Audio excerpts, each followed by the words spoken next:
Hi everyone, and welcome to another edition of Nature Learning with Keep Indianapolis Beautiful. My name is Miss Heather, and today we're going to be doing a really special activity called PoeTREE. Now, you might be thinking, poetry, that's just a regular writing activity. What does it have to do with nature? Well, there's poetry, and then there's PoeTREE, right? So today we're going to be using nature as our inspiration for writing, and we're going to put that inspiration down on paper.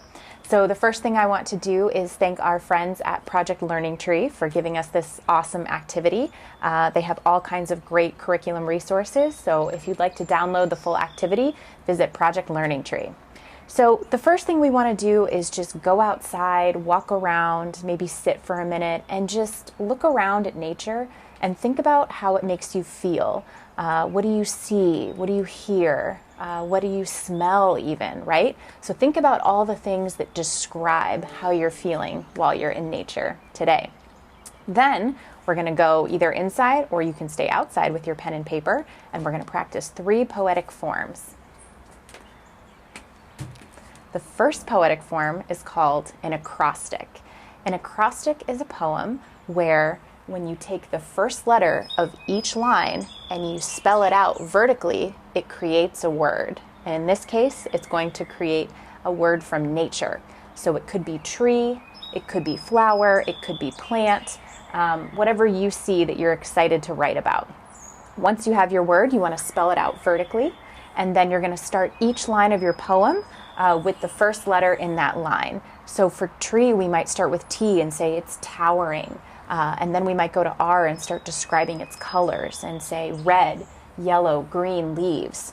And then for E, ever growing. And then another E, endless beauty, right? So be creative, think of your own words, and have fun with it.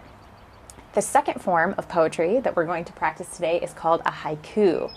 A haiku is a Japanese form of poetry, and it has 3 lines. It's all about syllables in this poem, which can be a little bit tricky, but if you practice, you can get it no problem. So the first line has 5 syllables. The second line has 7 syllables. And then the third line has 5 syllables again. So practice that and see if you can get all of the right syllables in each line. The third form of poetry is the easiest and, in my opinion, the most fun. It's just a free verse. So it's free form, there are no rules, and you get to express yourself through writing however you may choose. Remember to try to keep it in a theme of nature. And again, if you're having trouble thinking of things, just go outside, take a quick walk, and gather some inspiration. Thanks for learning with us today. We hope you have fun.